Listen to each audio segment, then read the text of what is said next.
You're lying against your mother's chest 40,000 years ago. Skin against skin, the fire cracking somewhere to your left. You've barely been set down since the hour you were born. An ant is close by, chewing food soft enough for your gums. A grandmother's voice is somewhere in the dark, low and constant. There is no crib. There is no nursery. There is barely a moment, day or night, when you are not touching another human body. Compare that to right now. A stroller, a car seat, a monitor glowing in another room so a parent 2 walls away can hear you breathe. Independence, starting almost from birth, that's the modern default, and it feels normal because it's all most people have ever known. So how did a species with no formula, no daycare, no pediatricians, and no parenting books actually keep its babies alive long enough to grow up? In 2013, neuroscientist Kumi Kuroda at Japan's Riken Brain Science Institute wired up infants and mouse pups to measure exactly what happens the moment they're picked up and carried. Heart rate dropped, crying cut off almost instantly, often within 3 seconds. It wasn't comfort in the emotional sense, it was closer to a reflex, hardwired into mammal biology over millions of years, that only fires when the body is in motion against another body. For most of human history, that reflex was rarely idle, because infants were carried nearly all day. Everyone assumes ancient babies who cried were simply toughened by hardship, left to work it out on their own. The opposite happened. Near constant physical contact meant most crying was interrupted before it ever built into a full episode. Silence wasn't stoicism. It was proximity. So what changed the math? A single caregiver couldn't have kept that up alone. And, according to the evidence, none of them tried to.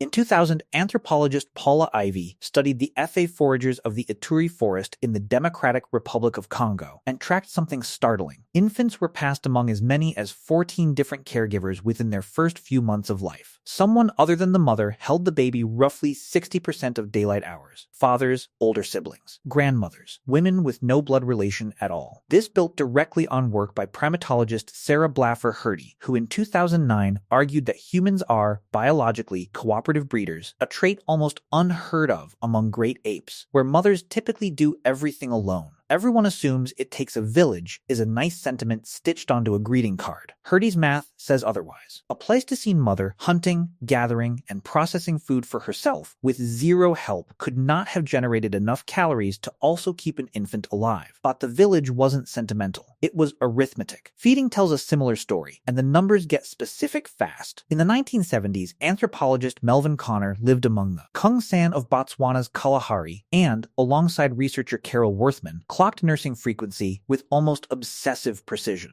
The result, published in Science in 1980, infants nursed on average every 13 minutes, day and night, for the first year of life. Not a schedule, not 3 feedings and a bottle. A near constant background hum of contact and calories on demand, with no clock involved at all. Here's where it gets strange, because you'd expect Neanderthals, often cast as the clumsier, colder cousins of early humans, to have done this differently. In 2018,